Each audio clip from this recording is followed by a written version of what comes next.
Donald Trump যখন মুজতবা খামেনেইদের খুন করবার পরিকল্পনা করছেন, তখন আমেরিকার নাসা ফেলো বিজ্ঞান ছেড়ে বন্দুক হাতে তুলে নিয়েছে ডোনাল্ড ট্রাম্পকে খুন করবার জন্য। গতকাল রাতে হোয়াইট হাউস সাংবাদিকদের আয়োজিত বিশেষ নৈশভোজে উপস্থিত ছিলেন Donald Trump, first lady Melania Trump, উপরাষ্ট্রপতি জেডি ভ্যান্স সহ আমেরিকার প্রথম সারির সেনেটর এবং 2000 সাংবাদিক। ওয়াশিংটনের হিলটন হোটেলে তখন চাঁদের হাট বসেছে আমেরিকায়। আর সেই ভরা মজলিসে হঠাৎ করে একজন 31 বছর বয়সী যুবক দুখানা বন্দুক এবং বেশ কয়েকটি চাকু সঙ্গে নিয়ে ছুটে গেলেন, সমস্ত নিরাপত্তার ব্যুহকে ভেদ করে কয়েক রাউন্ড গুলি ফায়ার করলেন। লক্ষ্য ছিল একটা, আমেরিকার স্বৈরাচারী রাষ্ট্রপতিকে খুন করবার। আর তার এলোপাথারি গুলিতে মুহূর্তের মধ্যে ত্রাস সৃষ্টি হয়ে যায় হিলটন হোটেলের মধ্যে। তড়িঘড়ি নিরাপত্তারক্ষীরা আমেরিকার রাষ্ট্রপতি, উপরাষ্ট্রপতি এবং ফার্স্ট লেডিকে বাঁচানোর জন্য মরিয়া হয়ে ওঠেন। এক ঝলক ইরানের যুদ্ধক্ষেত্র তৈরি হয়ে যায় আমেরিকার ওয়াশিংটন ডিসিতেই। আমেরিকা যখন নির্বিচারে অন্য রাষ্ট্রের রাষ্ট্রপ্রধানদেরকে এইভাবে পাশবিক কায়দায় খুন করে, ঠিক খুনের এই মুহূর্তই তৈরি হয়ে গেল আমেরিকার মাটিতে। আমেরিকার পুলিশ প্রশাসন আমেরিকার রাষ্ট্রপতির জীবন বাঁচাতে গিয়ে হিমশিম খেয়ে গেলেন। মুহূর্তের মধ্যে ঝাঁপিয়ে পড়লেন এবং একে একে হাই প্রোফাইল নেতাদেরকে উদ্ধার করে নিয়ে গেলেন কোন ক্রমে। ডোনাল্ড ট্রাম্পের রাষ্ট্রপতি জীবনে এই নিয়ে তিনবার তিনি আক্রান্ত হলেন আততায়ীর হাতে। আর এখান থেকে বোঝা যায় যে ডোনাল্ড ট্রাম্প কোন মানের রাষ্ট্রপতি, যাকে বারবার আততায়ীরা টার্গেট করেন। আপনারা ছবিটা দেখছেন, এখানে ডোনাল্ড ট্রাম্পকে উদ্ধার করে নিরাপদ জায়গায় নিয়ে যাওয়া হচ্ছে। আর তার নিচেই রয়েছে টম অ্যালেনকে। নিরাপত্তারক্ষীরা তাকে বন্দী করবার পর তার গোটা শরীর থেকে বস্ত্র সরিয়ে নিয়ে তাকে তল্লাশি করবার পর ঠিক এই অবস্থায় তখন মেঝেতে পড়েছিল টম অ্যালেন। আর তার ছবি নিজেই পোস্ট করেছেন ডোনাল্ড ট্রাম্প। কিন্তু এই ঘটনার হাস্যকর মোড় নিল তখন যখন ডোনাল্ড ট্রাম্প পরবর্তীতে সাংবাদিক সম্মেলন করলেন। এই সাংবাদিক সম্মেলনে তাকে প্রশ্ন করা হয় আততায়ীরা তাকে কেন টার্গেট করছেন, আর এর জবাব দিলেন নার্সিসিস্ট সাইকোপ্যাথ ডোনাল্ড ট্রাম্প।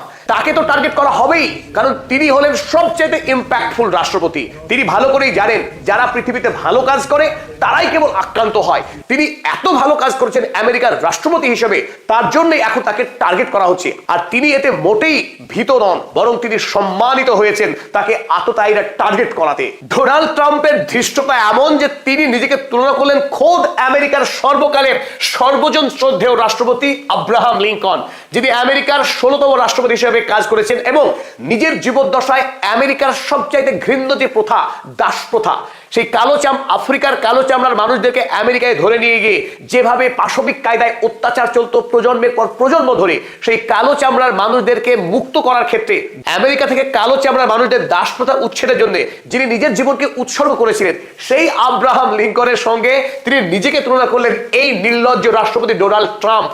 তার হাম্বড়া ভাব এমনটাই যে তিনি বলছেন আই হ্যাভ ডান এ লট। তিনি আমেরিকার জন্য প্রভূত কাজ করেছেন যা আমেরিকার ইতিহাসে কোনো রাষ্ট্রপতি করতে পারেননি। সেই একই কথা তিনি আওড়ালেন যে আমেরিকার সর্বকালের সর্বশ্রেষ্ঠ রাষ্ট্রপতি তিনি, সুতরাং তিনি তো আক্রান্ত হবেনই। আর এরপরেই ট্রাম্পকে আরো জিজ্ঞাসা করা হয় যে আপনাকে যে খুন করতে এসেছিল টম অ্যালেন, তিনি কি সত্যি সত্যি ইরানের সঙ্গে যুক্ত, বা ইরান যুদ্ধের প্রভাবে কি আপনাকে খুন করতে আসছিল টম অ্যালেন? তো এতে ডোনাল্ড ট্রাম্প খোলাখুলি জানান যে ইরান যুদ্ধের সঙ্গে তাকে আততায়ীদের খুন করতে আসার যে চেষ্টা, তার মধ্যে কোনো যোগ তিনি দেখতে পাচ্ছেন না। ডোনাল্ড ট্রাম্প স্পষ্টতই ইরানকে এই বিষয়ে জড়াতে চাননি।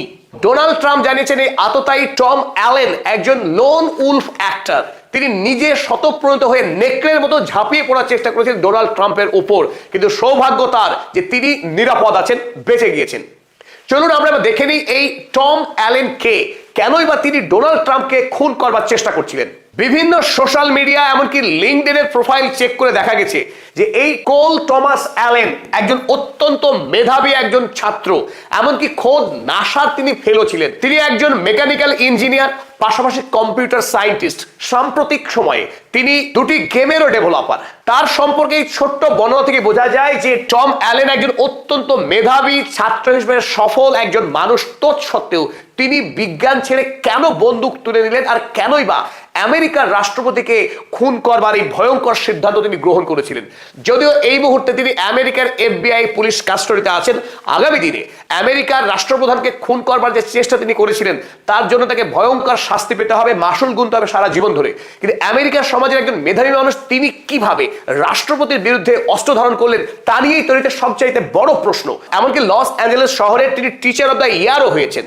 তো এমন একজন মেধাবী বিজ্ঞানী শিক্ষক তিনি ঠিক কোন কারণে আমেরিকার রাষ্ট্রপতিকে খুন করবার মতো দুঃসাহসিক সিদ্ধান্ত গ্রহণ করেছিলেন, যদিও তিনি ব্যর্থ হলেন, কিন্তু আমেরিকার সমাজে এই খুন করবার প্রবণতা, এমনকি রাষ্ট্রপ্রধানের বিরুদ্ধে বন্দুক ধরার যে প্রবণতা তৈরি হচ্ছে, তবে এই ক্ষেত্রে অধিকাংশ বিশ্লেষক মনে করছেন যে আমেরিকায় ডোনাল্ড ট্রাম্প দ্বিতীয়বারের রাষ্ট্রপতি হওয়ার পর থেকেই একের পর এক আমেরিকা বিরোধী সিদ্ধান্ত গ্রহণ করেছেন। যদিও তিনি বলেছিলেন আমেরিকা ফার্স্ট পলিসি গ্রহণ করবেন, ইসরায়েলের স্বার্থে ইরানে তিনি যুদ্ধ করেছেন, আর সেই যুদ্ধের ফলে হরমুজ প্রণালী নিয়ন্ত্রণ নিয়েছে ইরান, যার পরে গোটা পৃথিবীতে জ্বালানির দাম বেড়েছে।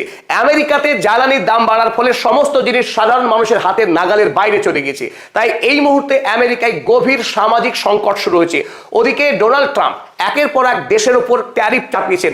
সব মিলিয়ে সাধারণ মার্কিন নাগরিকদের জীবন এখন নাভিশ্বাস হয়ে উঠছে। আর তার প্রতিবাদেই এই মেধাবী ছাত্র, কৃতি বিজ্ঞানী, তিনি পর্যন্ত রাষ্ট্রপতির বিরুদ্ধে ফুঁসে উঠছেন।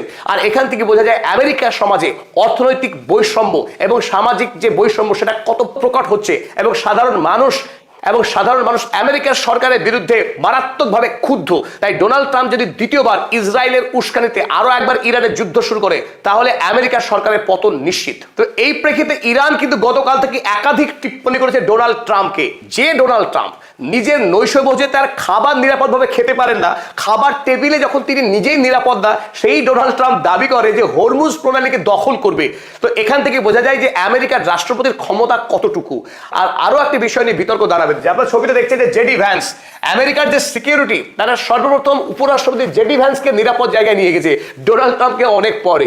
তো আমেরিকা পুলিশ প্রশাসনে এই মুহূর্তে ডোনাল্ড ট্রাম্পকে পাত্তা দিতে নারাজ। তারা বরং জেডি ভ্যান্স, উপরাষ্ট্রপতির জীবনে গুরুত্ব বেশি বলে মনে করছেন, তাকেই আগে নিরাপদ জায়গায় সরিয়ে নিয়ে যাচ্ছেন, আর ডোনাল্ড ট্রাম্পকে অনেক পরে। সব মিলিয়ে এই মুহূর্তে ইরানবাসী গোটা ঘটনার দারুণ মজা নিচ্ছে। কারণ ডোনাল্ড ট্রাম্প বরাবর দাবি করেছিল যে ইরানের সাধারণ মানুষ নাকি ইরানের শাসকদেরকে পছন্দ করে না, কারণ ইরানের শাসকরা স্বৈরাচারী, অত্যাচারী, আর তিনি নাকি খুব গণতন্ত্রপ্রিয়, দেশের মানুষের কাছে তিনি নাকি খুব প্রিয়। আর এই ঘটনায় প্রমাণ হলো ইরানের মানুষ ইরানের শাসকের সঙ্গে আছে কি সেটা পরে প্রমাণ হবে, কিন্তু আমেরিকার সাধারণ মানুষ আমেরিকার সরকারের সঙ্গে নেই।